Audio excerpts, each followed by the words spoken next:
Hello hi दोस्तों, study with अभिषेक 01 में आपका स्वागत है। आई होप कि आप लोग अपनी सीटेट की तैयारी अच्छे से कर रहे होंगे। दोस्तों 40 से 45 दिन बचा है, खूब मेहनत लगा कर पढ़िए, ठीक है। बहुत कम समय बचा है, ठीक है। तो दोस्तों आज का हमारा टॉपिक होने वाला है अधिगम अक्षमता, ठीक है ना।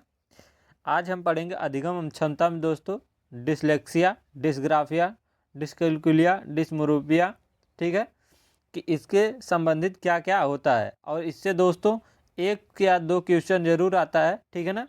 आपके सीडीपी में आता ही आता है। आप किसी लैंग्वेज को लेंगे, चाहे हिंदी या तो संस्कृत, उसमें भी एक क्वेश्चन जरूर आ जाता है, ठीक है। तो चलिए दोस्तों वीडियो स्टार्ट करते हैं बिना देरी किए हुए। अगर वीडियो आपको अच्छा लगेगा तो वीडियो को एक लाइक और सब्सक्राइब करना ना भूलें, ठीक है। आज का हमारा टॉपिक क्या है अधिगम अक्षमता। क्या है? अधिगम अक्षमता है, ठीक है, जिसको कहते हैं लर्निंग डिसेबिलिटी, ठीक है ना। तो दोस्तों सीखने की क्षमता या योग्यता में क्या होना? कमी, ठीक है ना। यहाँ दोस्तों कमी होगा, कमी को अधिगम अक्षमता कहते हैं, ठीक है ना। क्या? सीखने की क्षमता या योग्यता में हमारे क्या होना? कमी होना, उसी को कहते हैं क्या? अधिगम अक्षमता कहते हैं, ठीक है ना। लर्निंग डिसेबिलिटी कहते हैं, ठीक। और यह क्या होता है? यह एक जो है चर अवस्था होता है। क्या? अधिगम जो अक्षमता होता है कैसा होता है? एक चर अवस्था होता है, ठीक है।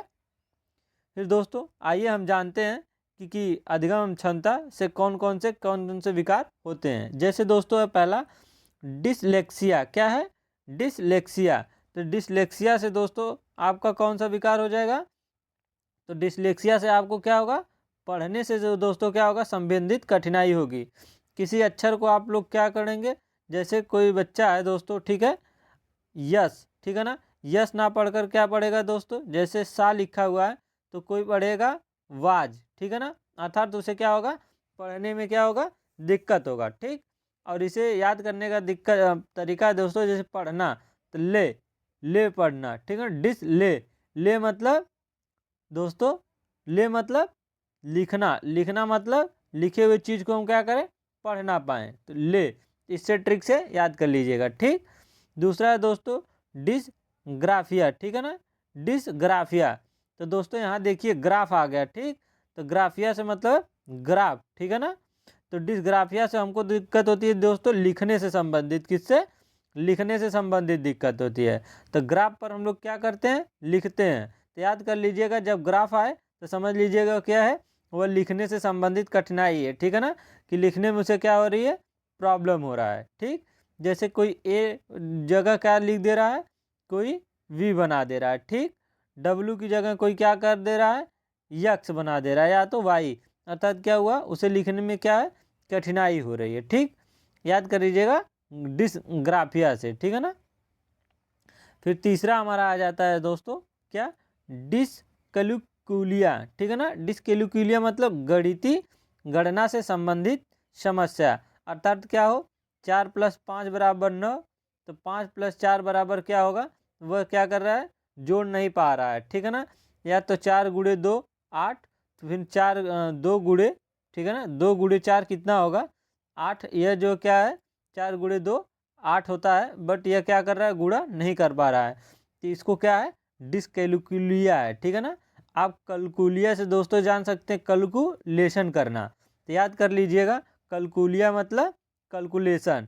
तो कैलकुलिया से क्या होगा? गणितीय गणितीय जो है गणना करना, मतलब कैलकुलेशन करने से उसको क्या है? समस्या हो रही है, ठीक। चौथा हमारा दोस्तों डिस जो है मोरोपिया, ठीक है, मोरोपिया। डिसमोरोपिया मतलब दोस्तों भ्रम वाली स्थिति। कैसी? भ्रम वाली स्थिति। मोर, मोर दोस्तों आ गया ना, मोर, तो मोर, ठीक है ना, कि भ्रम वाली स्थिति मतलब मोरोपिया। अर्थात कहने का दोस्तों, अगर जो है कि ये एक मोर दिया हुआ है, अगर कोई बत्तख दिया है, उसका भी चोंच ऐसे और इसका भी, अब भ्रम में पड़ गया कि ये कौन, यह मोर है कि यह मोर है, ठीक है ना। भ्रम वाली स्थिति हो गई, इसको कहते हैं डिसमोरोपिया। था मोर मतलब भ्रम होना, ठीक है ना। पांचवा हमारा दोस्तों डिसफेसिया। कैसा है? डिसफेसिया। डिसफेसिया मतलब दोस्तों बोलने से क्या होगा? संबंधित विकार, अर्थात बोलने में क्या होगी? उसको समस्या होगी, ठीक। डिसफेसिया, फे मतलब फेस मतलब फंस गया, जब फेसिया आए तो दोस्तों समझ लीजिए क्या हो गया, फंस गया। क्या हो गया, फंस गया, ठीक है ना। तो फंस कैसे गया, बोलने में फंस गया, ठीक। तो हो गया, क्या होगा, बोलने से संबंधित विकार या तो भाषा से संबंधित विकार। अर्थात क्या हो, उसको जैसे शब्द जो होता है वैकेबलरी उसको ना आना। किसी से फ़ोन से बात कर रहा है तो उसको फ़ोन से बात करने में क्या होना, समस्या आना, ठीक है ना। वह बोल नहीं पा रहा है। अब वह बोल नहीं तब पाएगा जब उसके अंदर क्या होगा, बोलने की शब्द जो की क्षमता अधिक विकसित नहीं होगी। अगर उसके अंदर अधिक क्षमता होगी तो किसी से क्या कर सकता है, बात कर सकता है, ठीक। अर्थात जब आ जाए डिस्फेसिया मतलब फंस गया, अर्थात बोलने से संबंधित उसको क्या है, विकार है, वो बोलने में परेशानी हो रही है, ठीक है ना। आपका 6 आ जाता है दोस्तों 6 कि डिस क्या है, डिस्फ्रेक्सिया, ठीक है ना। फ्रेक्सिया, डिस्फ्रेक्सिया मतलब दोस्तों शारीरिक कौशल से संबंधित, किससे, शारीरिक कौशल से संबंधित विकार, जो हमारा क्या करना, इधर शारीरिक कौशल से हमारा दिक्कत होता है, ठीक। 7वां हमारा दोस्तों डिस्थीमिया। क्या है, डिस्थीमिया। डिस्थीमिया मतलब दोस्तों क्या है, तनाव। क्या होना, तनाव से संबंधित हमारा विकार हो जाता है, किससे, डिस्थीमिया से, ठीक है। तो दोस्तों ये जो 7 था ये हमारा मोस्ट इम्पॉर्टेंट था, ठीक है। ये आप याद कर लीजिएगा, एक क्वेश्चन इससे जरूर आता है, ठीक। अब आते हैं दोस्तों ADH। क्या है, ADHD, इसका फुल फॉर्म होता है दोस्तों attention defect hyper active disorder, ठीक है ना। तो ADH में क्या होता है दोस्तों, ADH में इसमें बच्चा एक चीज़ पर क्या करता है, एक चीज़ पर ध्यान केंद्रित कर पाता है। क्या कर सकता है, बच्चा जो है ADH में एक चीज़ पर ध्यान केंद्रित कर पाता है और क्या कराता है, बहुत हाइपर एक्टिव होता है, ठीक है ना। जैसे कोई बच्चा हो, किसी एक ही चीज़ पर क्या करे, ध्यान लगा पाए, ठीक है ना। और उसको क्या हो, दूसरे चीज़ पर क्या हुआ, ध्यान नहीं लगा पाए। और कैसा हो, हाइपर एक्टिव हो कि नहीं मैं ये चीज़ को काम कर लूँगा, ठीक है ना। अंदर से क्या हो, उसको उत्साह हो। तो उसको क्या है, ADH की क्या है, प्रॉब्लम है, ठीक है ना।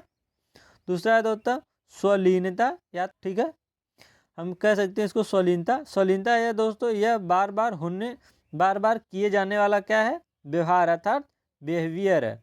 यह दिव्यांगता सामाजिक संचार अर्थात सोशल कम्युनिकेशन में चुनौतियों का क्या कारण बनती है, ठीक है ना। जो होता है दोस्तों स्वलीनता जो होती है उसमें बच्चा क्या करता है, एक ही चीज़ को क्या करता है, बार बार करता है, ठीक है ना। क्या करता है, एक ही चीज़ को क्या करता है, बार बार करता है, ठीक। फिर दोस्तों आ जाता है हमारा RPW एक्ट 2016, ठीक है ना। RPW एक्ट 2016 में क्या है, यह दोस्तों RPW एक्ट जो दिव्यांग लोगों के लिए, ठीक है। तो RPW एक्ट 1995 के स्थान पर PW एक्ट 2000 कौन सा लाया गया, 16 लाया गया, ठीक है दोस्तों। कौन सा, PWD एक्ट 2016 लाया गया। तो PW एक्ट 2016 में PWD एक्ट 1995 में मौजूदा विकलांग 7 प्रकार थे। कितने थे, जब हमारा RPW एक्ट 1995 था उसमें विकलांगता दोस्तों 7 प्रकार की थी। कितनी, 7 प्रकार की। मगर दोस्तों अब संसद द्वारा क्या कर पारित कर इसे जो है बढ़ाकर कितने, 21 प्रकार की कर दिया गया है, ठीक है ना। तो आपसे पूछे कि PW एक्ट 2016 के द्वारा विकलांगता कितने प्रकार की होती है, तो कितने, 16 प्रकार की हो, नहीं 21 प्रकार की हो गई है, ठीक है। तो प्रकार कर दिया गया है। और साथ ही यह भी सुनिश्चित कर दिया गया है कि यह केंद्र, ठीक है ना, क्या है, यह कि नहीं केंद्र सरकार के पास और विकलांगता प्रकार जोड़ने की क्या है, शक्ति है। अगर केंद्र सरकार चाहे दोस्तों तो वह 21 प्रकार विकलांगता को और उसमें क्या कर सकती है, जोड़ सकती है। और यह किसके शक्ति पास है, केंद्र के पास है। इसके द्वारा सुझाई गई युक्तियां हैं, ठीक है ना। RPW एक्ट के द्वारा सुझाई गई कुछ युक्तियां हैं कि आप जो विकलांग बच्चे के साथ आप क्या क्या नहीं कर सकते, ठीक। तो उसमें दोस्तों आप क्या कर सकते हैं, जीवन से सभी क्षेत्रों में समानता, उसको क्या करना है, समान अधिकार देना एक विकलांग बच्चे को, ठीक। और गैर भेदभाव, और उससे क्या करना है, भेदभाव नहीं करना है, ठीक है। दूसरा पॉइंट है दोस्तों स्कूल जाने वाले बच्चों का क्या है, स्कूल जाने वाले हर बच्चों का क्या 5 साल में सर्वे करना। अर्थात जो विकलांग बच्चे हैं दोस्तों, ठीक है, उनका क्या करना, हर 5 साल में क्या करना है, सर्वे करना है, ठीक है। और उनको क्या करना है, बुक्स TLM आदि उपलब्ध करना। अर्थात टीचिंग लर्निंग मेथड, ठीक है ना, उनको क्या करना है, उपलब्ध करवाना है, ठीक है ना। फिर दोस्तों आ जाता है आपका गामक जो है, गामक गतिमान अक्षमता अर्थात लोकोमोटर डिसेबिलिटी, ठीक है ना। यह क्या है दोस्तों, यह क्षमता शारीरिक अक्षमता या मसल्स का सही तरीके से नहीं चलने में क्या है, संबंधित होती है। कहने का मतलब दोस्तों, हमारी जो है कि शरीर की जो है कि मसल्स होती है वह हमारा काम नहीं करे, ठीक है ना, उसी को कहते हैं लोकोमोटर डिसेबिलिटी, ठीक है ना। जैसे चलना, कूदना, हाथ में कोई वस्तु ना पकड़ पाने की क्षमता, ठीक है ना, अर्थात क्या, हमें चढ़ने में समस्या, कूदने में समस्या, हाथ में कोई वस्तु पकड़ने में क्या समस्या, अर्थात हमारा मसल काम ना करे, ठीक है ना, सही तरीके से क्या हो, काम नहीं करे, ठीक है ना, उसी को कहते हैं लोकोमोटर डिसेबिलिटी, ठीक है दोस्तों। दोस्तों आई होप कि आपको यह वीडियो अच्छा लगा हो, बस यहीं तक दोस्तों, ठीक है ना, अधिगम अक्षमता तक, ठीक है, ठीक है दोस्तों। तो ये दोस्तों आपको वीडियो अच्छा लगा हो तो वीडियो को एक लाइक और सब्सक्राइब जरूर करिएगा। मिलते हैं दोस्तों नए वीडियो में नए टॉपिक के साथ, तब तक जय हिंद, वंदे मातरम।